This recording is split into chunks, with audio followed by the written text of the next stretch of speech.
Mateus, capítulo de número 27.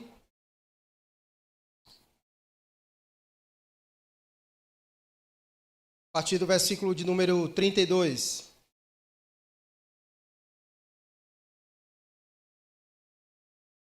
Diz assim a palavra de Deus. Ao saírem, encontraram um sirineu chamado Simão, a quem obrigaram a carregar a cruz de Jesus. E chegando a um lugar chamado Gólgota, que significa lugar da caveira, deram vinho com fel para Jesus beber. Mas ele, provando, não quis beber. Depois de o crucificarem, repartiram entre si as roupas dele, tirando a sorte. E assentados ali, o guardavam. Por cima da cabeça de Jesus, puseram por escrito a acusação contra ele: Este é Jesus, o Rei dos Judeus. 2 ladrões foram crucificados com ele, um à sua direita e outro à sua esquerda. Os que iam passando blasfemavam contra ele, balançando a cabeça e dizendo: Ei, você que destrói o santuário e em 3 dias o reedifica, salve a si mesmo, se você é o Filho de Deus, e desça da cruz. De igual modo, os principais sacerdotes, com os escribas e os anciãos, zombando, diziam: Salvou os outros, a si mesmo não pode salvar. É rei de Israel. Que ele desça da cruz e então creremos nele. Confiou em Deus, pois que Deus venha livrá-lo agora, se de fato lhe quer bem, porque ele disse: Sou filho de Deus. Também os ladrões que haviam sido crucificados com ele o insultavam. Hoje, até aqui. Vamos orar mais uma vez. Querido Deus, estamos diante do Senhor mais uma vez em oração, porque reconhecemos que a oração é o meio que o Senhor nos deu, para que possamos assim ter acesso ao Senhor, à Tua presença. Pai, quão bom é sair de nossas casas e chegar a este lugar com outros irmãos e adorar o Senhor na beleza da Tua santidade. E agora, ó Deus, pedimos ao Senhor que fale aos nossos corações. Sabemos, ó Deus, que o Senhor é um Deus que fala conosco e o Senhor usa a Tua palavra para falar conosco. Pai, que ela fale aos nossos corações poderosamente. Que o Teu Espírito ilumine a nossa mente e o nosso coração, nos ajudando, ó Deus, em toda a compreensão da Tua palavra e também da Tua vontade. Pai, que nesta noite haja salvação em nosso meio, para a glória do Teu santo e poderoso nome. Que haja edificação, ó Deus, no meio da Tua igreja, no meio do Teu povo. Pai, não permita com que distrações roube de nós a atenção devida. Nos ajude, ó Deus, a acolher a Tua palavra com mansidão em nossos corações. Oramos assim, Deus bendito, no nome de Cristo Jesus, o nosso Senhor e Salvador, aquele que vive hoje para todo sempre. Amém. Pois bem, meus irmãos, como vocês bem sabem, nós estamos nessa peregrinação da exposição do Evangelho de Mateus e nós estamos nos últimos momentos, literalmente, da vida do nosso Senhor e Salvador Jesus enquanto esteve aqui. E as suas últimas horas, elas foram duras, elas foram difíceis de serem vividas. É difícil até para nós fazermos as leituras do texto e descobrirmos como foi os últimos momentos daquele a quem tanto nós amamos. É impossível nós fazermos esta leitura e isso não mexer conosco, porque nós estamos aqui mergulhados no que nós chamamos de a paixão de Cristo. A morte e o sofrimento de Jesus Cristo é aquele evento histórico para o qual tudo apontava. Até mesmo o seu nascimento, porque quando ele nasceu, fora dito que ele havia nascido para salvar o seu povo dos seus pecados. E a maneira dele salvar o seu povo dos seus pecados é morrendo. Então nós estamos aqui acompanhando o momento em que nós conhecemos como paixão de Cristo. Paixão é um termo latim que significa passion, que é sofrimento. Então, por isso, paixão de Cristo, o sofrimento de Cristo. E nós estamos acompanhando essa sua peregrinação de sofrimento, que não se resume apenas o momento da crucificação em si, o momento em que seus cravos perfuram as suas mãos, seus pés, em que ele é levantado. Mas a crucificação, ela é uma série de episódios que começa antes o sofrimento e culmina na cruz com morte de cruz. Nós já aprendemos que a crucificação era um dos piores meios de alguém morrer. Era uma forma muito cruel, uma forma muito brutal, de tal maneira que na história dos romanos eles sentem-se envergonhados hoje ainda por esta brutal forma de morrer que um dia eles apresentaram. Tanto era que para alguém morrer, principalmente um cidadão romano, ele precisaria de um decreto do próprio César. Tamanha era a brutalidade da morte de crucificação. Não era qualquer pessoa que morria morte de crucificação. Somente os piores e somente sentenciados, autorizados por César. Tamanha era a brutalidade e a forma com que os próprios romanos enxergavam a morte de cruz. Não somente era um horror para os romanos, mas também era um horror para os judeus. De maneira que era maldito aquele que era pendurado no madeiro. Então, de toda forma, a morte de crucificação era uma morte brutal, horrível. A pessoa morria lentamente, agonizando. Muitos, inclusive, não aguentavam tamanho sofrimento e morriam no próprio percurso, no caminho, antes mesmo de chegar à crucificação. Portanto, nós estamos aqui presenciando os últimos momentos do nosso Senhor, a paixão de Cristo, tamanho sofrimento em que ele passara. E Jesus passou a paixão de Cristo, ela poderia ser apresentada de três maneiras. Três maneiras distintas Jesus sofreu em sua paixão de Cristo. Ele sofreu a dor física, ele sofreu também a dor psicológica, mental, e ele também sofreu espiritualmente. E até o presente momento, hoje, nós vamos concluir essa etapa do sofrimento de Jesus, física e mental. E no próximo domingo, nós vamos meditar sobre o sofrimento de Jesus de modo espiritual.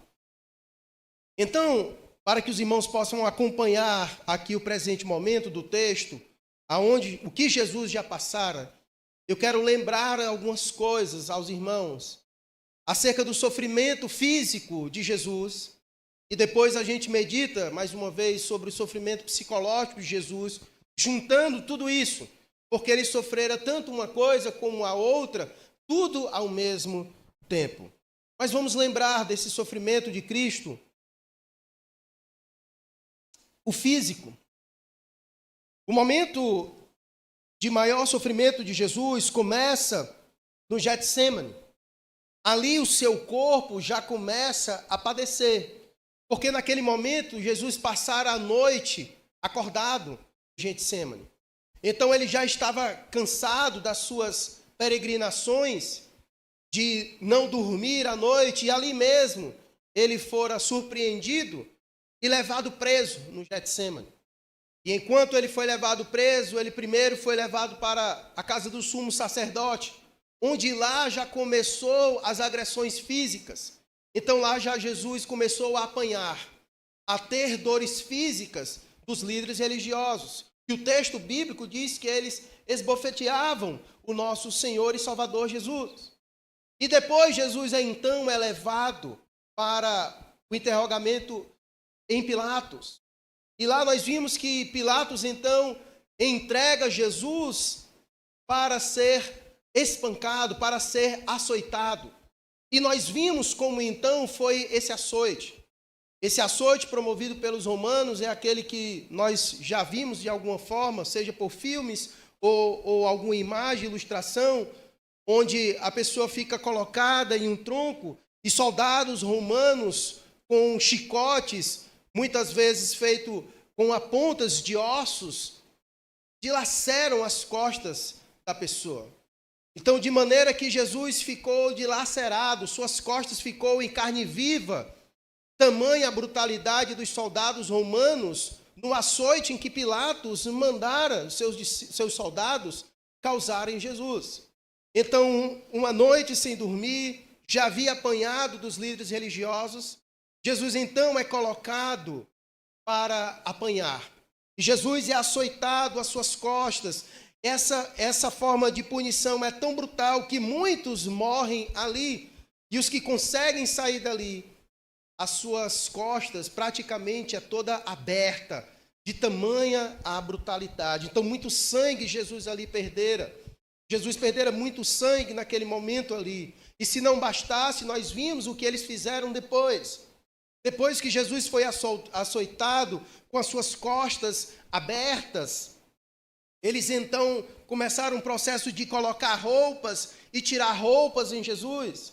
Se quando nós estamos, muitas vezes vamos à praia e nós ficamos um tanto quanto bronzeados e a gente sente dores quando a gente vai remover uma blusa, quando vai colocar outra blusa. Imagine alguém com as suas costas abertas, da maneira que Jesus, e eles tirando e colocando as suas roupas de forma brutal na pessoa de Jesus.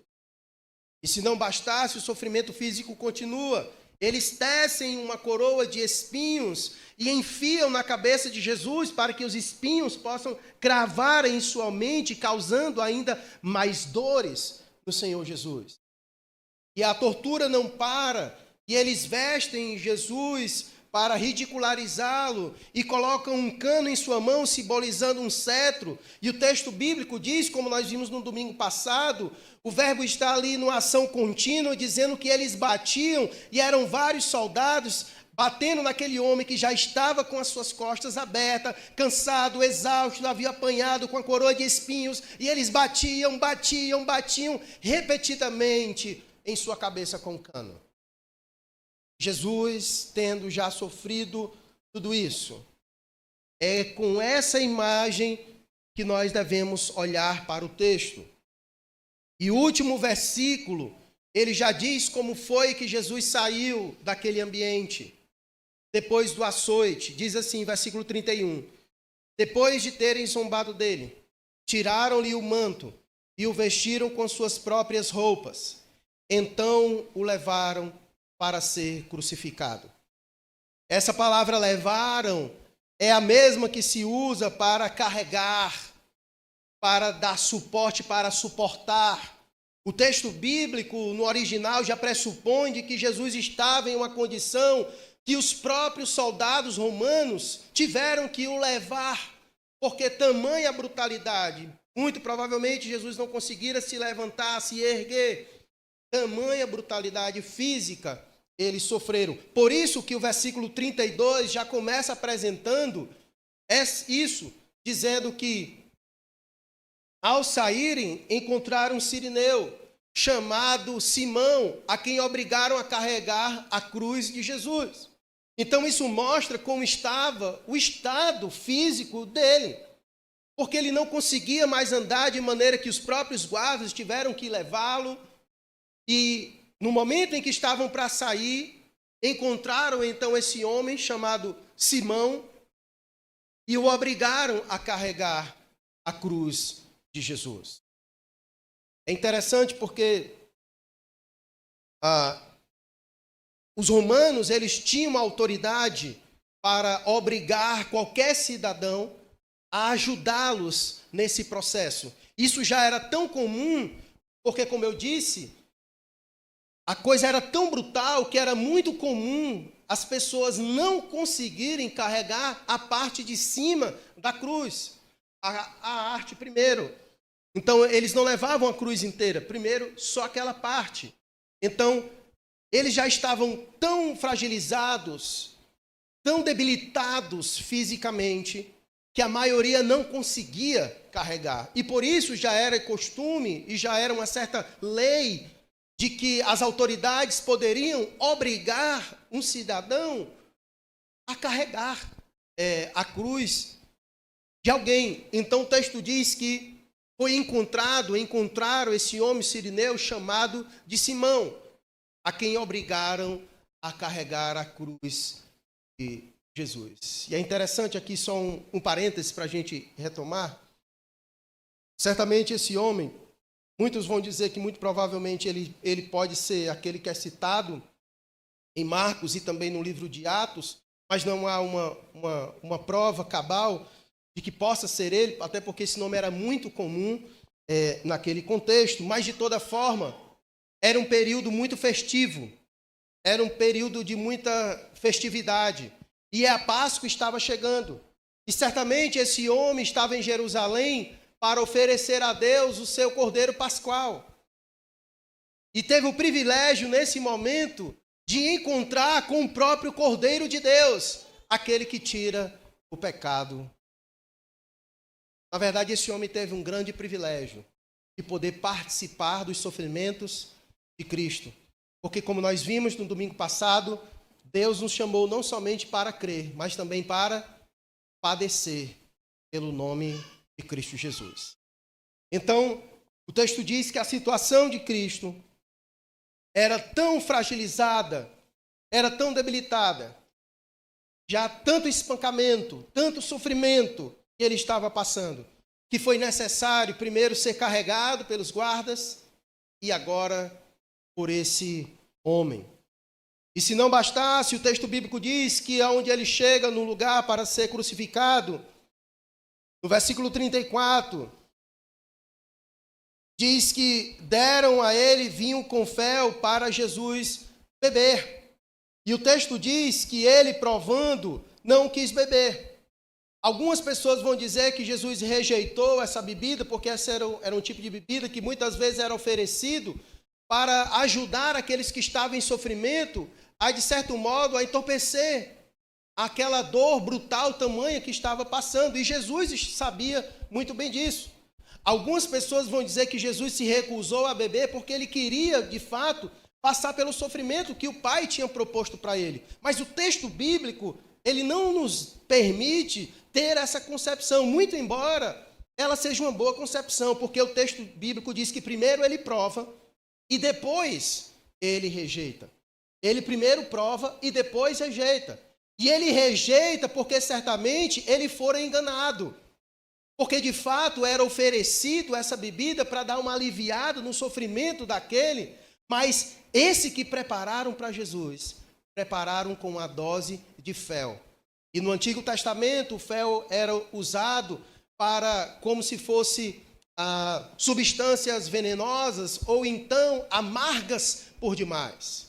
Então a proposta dos historiadores e dos comentaristas é que de forma proposital eles o enganaram para aumentar ainda mais o seu sofrimento. Aquele que já estava em sofrimento, aquele que já estava em agonia, ofereceram-lhe algo que poderia aliviar um pouco a sua dor tamanha que já estava sentindo. E ali o deram, e à medida com que ele rejeita, é como se fosse mais um quadro de zombaria. Ele zombando dele, que achou que iria beber algo para trazer alívio às suas dores. Então, perceba que o quadro, o cenário, ele não diminui, ele continua aumentando. Eles deram vinho com fel para Jesus beber, mas ele, provando, não quis beber. E aí, meus irmãos, o texto de Mateus, obviamente, ele não faz uma narrativa de forma minuciosa sobre como eles prenderam os braços de Jesus, como fizeram, mas eu acredito que você tem uma noção de como é feito o processo da crucificação. Então você imagina um homem já no estado dessa natureza, onde os seus braços são esticados, ele é colocado de costas no madeiro, é esticado o máximo possível, e lá os cravos são colocados, imagine a dor de cada cravo entrando, perfurando, atravessando a madeira, um por vez em seus braços e depois em suas pernas. E depois a cruz é levantada. Imagine a dor que não ocorre quando é levantada? Vocês acham que eles a levantam de forma tranquila? Vocês acham que eles levantam ela de forma tranquila? Não, certamente levantam esta cruz de forma muito grosseira, causando ainda mais dor naquele. E imagine você ficar assim. Muitos relatos dos historiadores romanos dizem que havia pessoas que passavam dias, muitas vezes, para morrer, sem poder mexer as suas mãos, sem poder fazer nada, em agonia, já em um estado avançado de dor, aguardando o momento de morrer, em sua própria agonia de exaustão física e de dores. E quando se demorava muito, como diz o próprio Evangelho de João, eles vinham e quebravam as pernas daqueles que eram crucificados. No Evangelho de João vai dizer, porque no outro dia era sábado, já iam preparar para a festa de Páscoa. Então, o Evangelho de João vai dizer que os guardas vão e quebram as pernas dos outros que estavam ao lado dele. Mas quando chega diante de Jesus, percebe que ele estava morto. Mas mesmo morto, eles ainda o feriram com uma lança. Então Jesus sofreu até mesmo depois que havia morrido. Porque João diz que quando eles quebraram os joelhos dos outros, e se ele tivesse vivo, teria também quebrado, mas isso seria impossível porque toda a narrativa da paixão de Cristo, eu não vou citar aqui, mas se você olhar aí na sua Bíblia ou no seu próprio aplicativo, você vai ver inúmeros textos de Salmos e de vários outros textos do Antigo Testamento, provando o cumprimento das profecias. E um deles é que nenhum dos seus ossos poderia ser quebrado. Por isso que quando os soldados chegam para quebrar, ele já está morto. E para certificar que de fato ele estava morto, eles apenas o perfuraram com uma lança. Então, o fato é que Jesus foi moído. Moído. Sofrimento atrás de sofrimento. Por isso que o nome é a paixão de Cristo. Porque ele sofre muito em todo esse percurso. E como nós vimos, ele é aquele que Isaías apresenta muito bem. Aquele que foi entregue aos seus tosqueadores e como ovelha muda, não abriu a sua boca em nenhum momento. Sofreu o seu sofrimento. Sofreu o nosso sofrimento, que é as aplicações que a gente vai fazer depois. Ele simplesmente bebe do cálice que estava para beber. Essa é a primeira apresentação do sofrimento de Jesus. Não é um sofrimento qualquer. Jesus o bebeu por inteiro, até o último momento.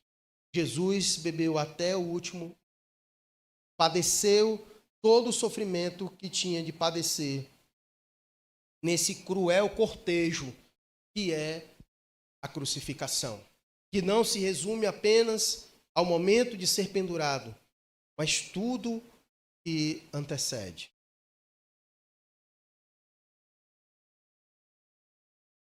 Mas, se não bastasse todo o sofrimento, toda a dor física, ao mesmo tempo em que ele sofria fisicamente, havia um sofrimento mental, um sofrimento psicológico que acompanhava a sua dor, porque aqueles que o torturavam de forma brutal, eles não faziam isso com a boca fechada. Eles abriam a sua boca para intensificar ainda mais o sofrimento do outro. Porque o sofrimento, ele pode vir não somente de forma física, mas também de forma emocional, de forma psicológica. Quantas pessoas muitas vezes não sofrem psicologicamente por meio de palavras? E nós sabemos que palavras são como flechas atiradas. Palavras podem causar dor, machucar as pessoas. Então, enquanto eles machucavam fisicamente, eles também o tentavam machucar emocionalmente, psicologicamente, mentalmente. Porque a cada surra, a cada gesto cruel e brutal direcionado a Jesus, isso vinha acompanhado por insultos, isso vinha acompanhado por zombarias. Desde o primeiro momento, os guardas, depois de terem açoitado Jesus, como nós vimos no domingo passado, eles então fizeram uma espécie ali de algazarra, de zombaria, fazendo chacota com Jesus, já que ele havia dito que era o rei dos judeus. E colocaram nele um manto, e colocaram nele a coroa de espinhos, e um cano, um cetro, como se fosse ali a realeza, e eles se ajoelhavam, faziam hora com ele, zombando com ele. E continua todo o processo de zombaria, quando aqui neste momento nós vimos, onde os guardas ali presentes zombavam dele, e também os líderes religiosos, dizendo: você que destrói o santuário em 3 dias, cadê? Salva-te a ti mesmo, já que tu é o Filho de Deus, desce então dessa cruz.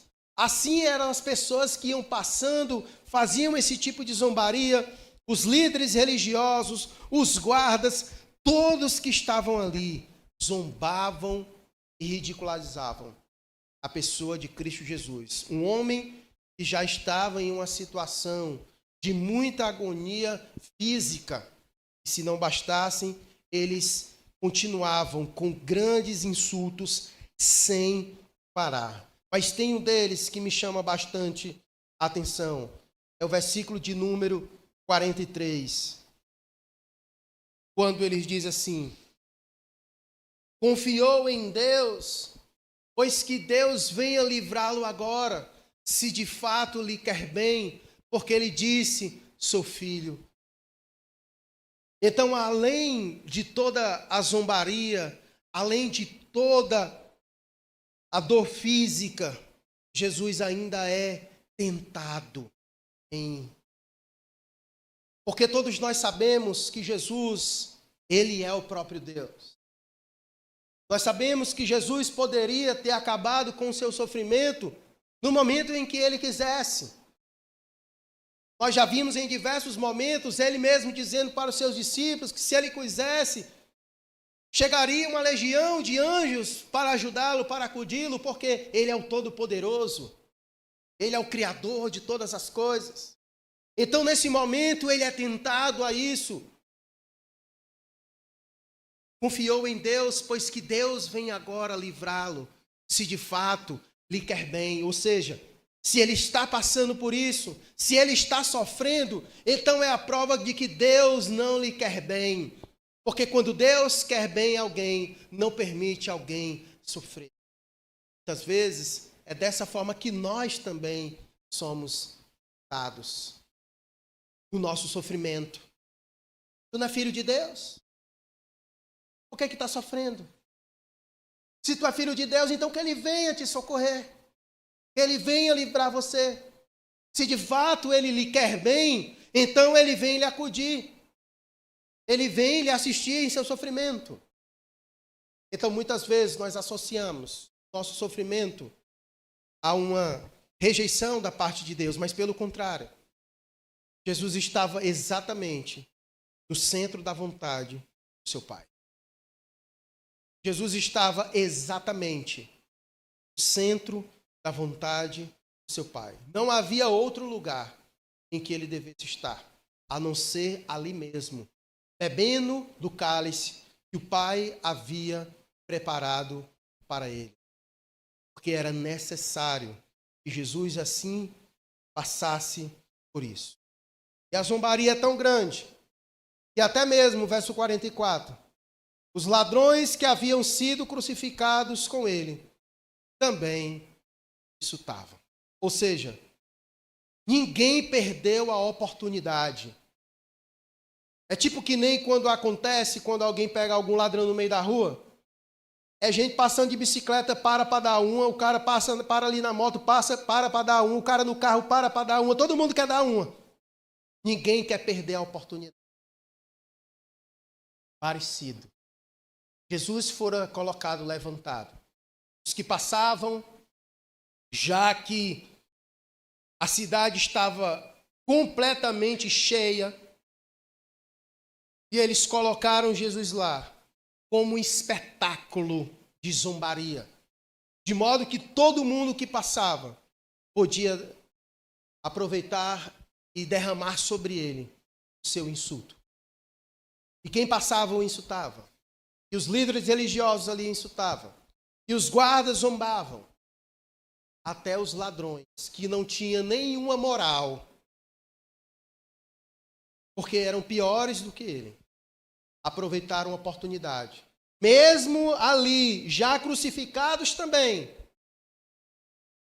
não perderam a oportunidade para zombar.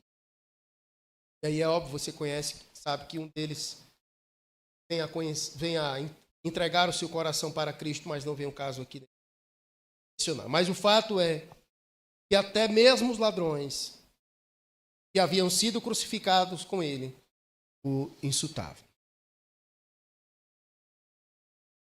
Então, meus irmãos, dado este relato, é preciso você olhar para a paixão de Cristo não menos do que isso. Compreender o que está em jogo, o que significa a paixão de Cristo Jesus. É um sofrimento físico brutal, é um sofrimento psicológico, mental, também avassalador. E nós vamos ver que ainda não acabou.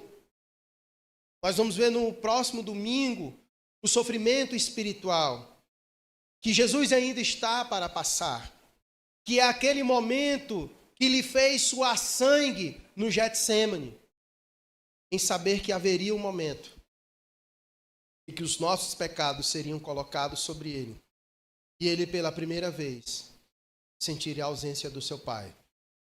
É o que ele vai dizer depois, nós veremos no próximo domingo. Deus meu, por que me desamparaste? O que aconteceu para Jesus dizer isso?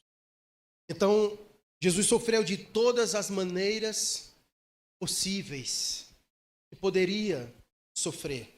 Ele tomou de fato sobre si todas as nossas transgressões. Nenhuma ficou de fora. Tudo foi colocado. Ele bebeu todo o cálice. Ele não deixou nenhuma gota de fora. Ele a tomou por completo, inteiro.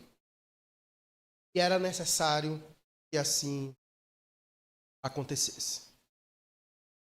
Dado essas considerações do texto, vamos mais uma vez a refletir sobre o que está por trás de todo esse sofrimento de Jesus Cristo.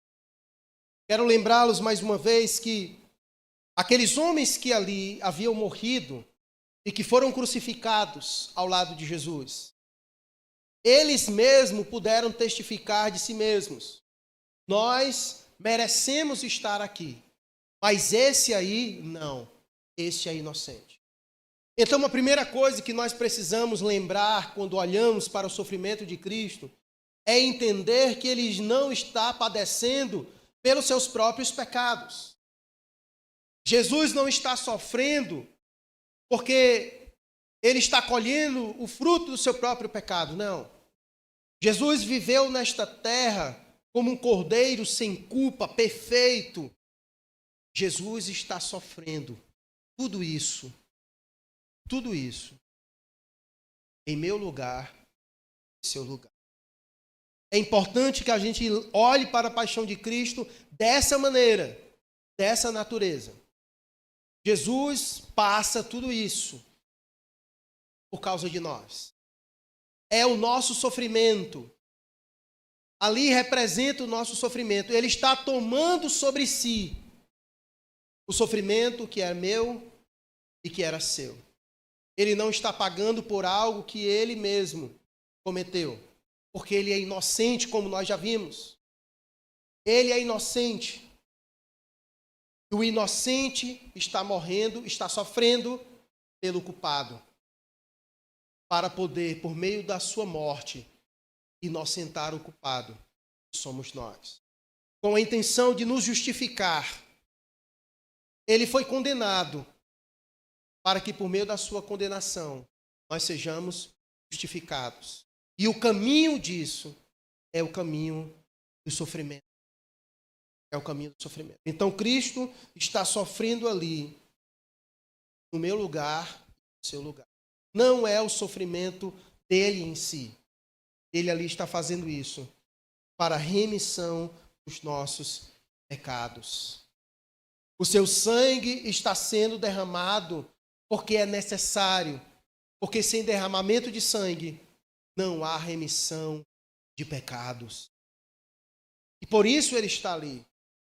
O seu sangue está sendo derramado, e não foi derramado de qualquer forma, foi derramado de forma brutal. Por isso nós podemos dizer que foi pago um alto preço. Um alto preço. E não poderia ser ninguém a não ser ele mesmo. Somente o próprio Deus, assumindo a forma humana, poderia nos representar como um sacrifício aceitável diante de Deus.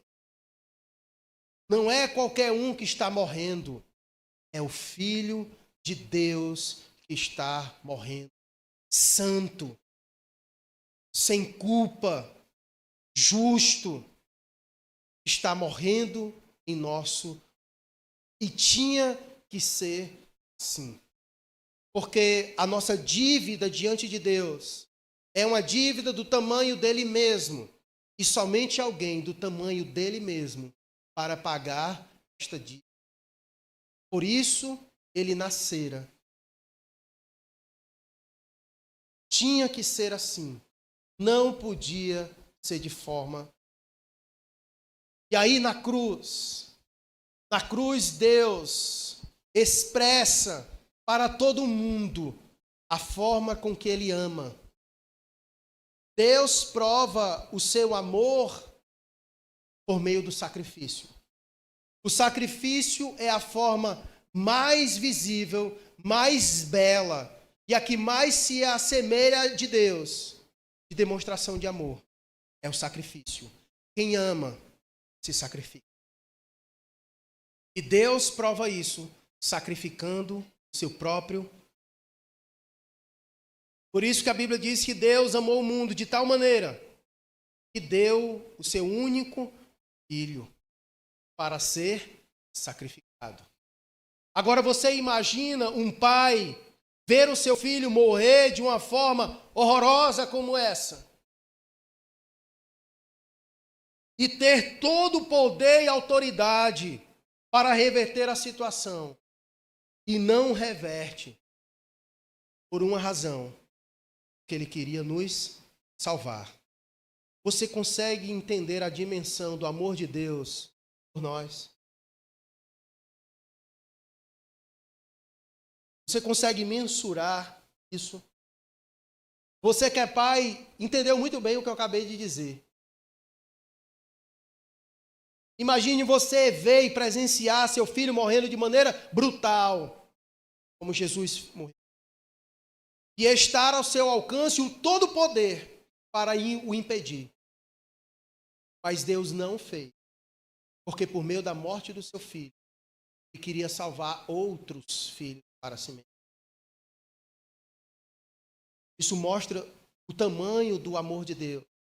Por isso que quando Paulo escreve a sua carta aos Coríntios, no capítulo 5 da segunda carta, no versículo de número 14, ele diz que o amor de Deus lhe constrange.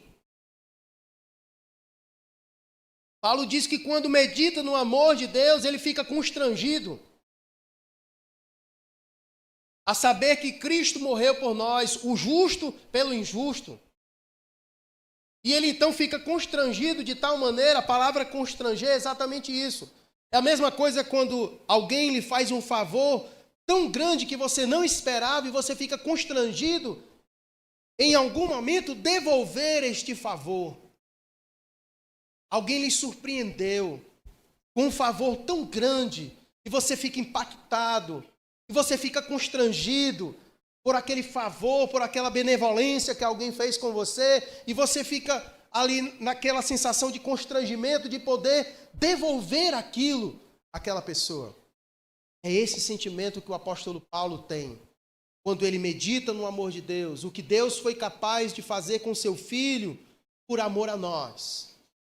Paulo fica constrangido, de maneira que esse constrangimento leva ele a uma ação de resposta. E Paulo agora decide não mais viver para si mesmo, mas para aquele que o amou. Então, se há ainda alguma dúvida, se Cristo lhe ama, que a paixão dele, a paixão de Cristo, tire isso da sua mente, porque ninguém jamais passaria por isso, se não amasse de verdade. Cristo passou por todo esse sofrimento, por amor a nós, para por meio do seu sofrimento, nos salvar, nos resgatar. Nós fomos salvos e pela graça, recebemos de graça, mas Ele pagou um alto preço para que pudéssemos receber isso. É por isso que nós ficamos constrangidos com esse amor tão maravilhoso. E aí nós nos sentimos constrangidos a viver de um modo digno desse sacrifício, a viver de um modo digno do sofrimento dele. E se necessário for, padecer também por ele. Porque nós somos chamados não somente para crer, mas também para padecer, se necessário. Sofrer por causa de Cristo Jesus. Isso é um privilégio. Sofrer por aquele que sofreu por nós. É por isso que a Bíblia diz, se nós o amamos, é porque ele nos amou primeiro. Se sofremos por ele, é porque primeiro ele sofreu em nós. Então, nós fazemos isso em resposta, mas ele não. Ele não estava respondendo ao nosso amor. Nós respondemos o amor dele, porque ficamos constrangidos. Se nós o servimos, é porque ele nos serviu primeiro com a sua própria vida.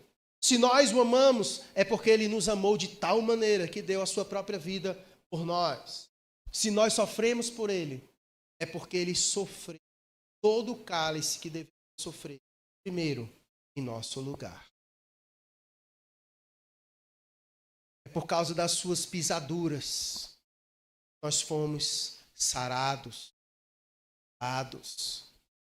Esse foi o plano de Deus Pai para a vida do seu Filho e também para as nossas vidas. Aprove o Pai, em sua soberania, conduzir o seu Filho pelo caminho do sofrimento. A conduzir o seu Filho pelo caminho do sofrimento. E Jesus toma ele. E ele mesmo já vinha dizendo isso para os seus discípulos, que era necessário que ele fosse para Jerusalém, que era lá. Convinha que ele morresse e ressuscitasse. E ele está exatamente isso, agora aqui, vivendo esse momento. E vivendo um momento real. Jesus sofreu isso na realidade. Jesus é homem igual eu e você. E toda a dor sentida é uma dor que todos nós sentimos quando fere a nossa pele, quando machuca o nosso corpo. Jesus passou todo esse sofrimento. E não adianta querer amenizar, dizer, mas é porque ele era Deus. Sim, ele é Deus, mas ele também é homem e passou todo o sofrimento como homem. Ele padeceu todo o sofrimento como homem. Nós precisamos olhar para tudo isso e ver o que está em jogo. Ver o que está em jogo. E isso deve constranger-nos. Isso deve mexer conosco. Ao olhar para alguém sofrendo, principalmente em saber que aquele sofrimento que aquela pessoa está passando é em nosso lugar. O que você sente quando você vê alguém passando por privações e está passando por sua causa? que isso gera em você? Em saber que alguém está passando dores, dificuldades, privações, que está passando por tua causa. É esse sentimento que nós devemos ter ao olhar para a paixão de Cristo, ao saber que Jesus está passando aquilo por nós. E devemos olhar isso não só com pesar, porque há espaço para a gente olhar para o pesar, porque ali é o efeito do nosso pecado. Ali é as consequências do nosso pecado. Ali é a prova de que o pecado é danoso. E por isso ele está morrendo, está sofrendo. Isso nos lembra o quanto o pecado é danoso. O quão foi preciso Jesus sofrer naquela cruz. Então a cruz, ela mostra o tamanho do nosso pecado, mas também a cruz mostra o amor de Deus para as nossas vidas. De maneira que o próprio Deus trouxe um ressignificado na cruz. Porque a cruz, outrora, era um símbolo de maldição, mas Cristo tornou a cruz como objeto da nossa salvação. É por isso que a cruz para nós tem um grande significado. A fachada nova da nossa igreja vai ter uma tremenda cruz. Porque a cruz é o lugar da nossa redenção. Nós não fomos salvos pela cruz, mas nós fomos salvos na cruz. Inclusive é uma canção que a gente modifica aqui em nossa igreja, né? Porque o Fernandinho canta, a cruz me libertou. Mas não foi a cruz que me libertou. Foi Jesus que nos libertou na cruz. A cruz é o lugar. Quem nos libertou foi Cristo, que morreu. Então ele trouxe um ressignificado para nós. Outrora um objeto de maldição. Mas para nós a cruz é o objeto, o lugar da nossa redenção, da nossa salvação.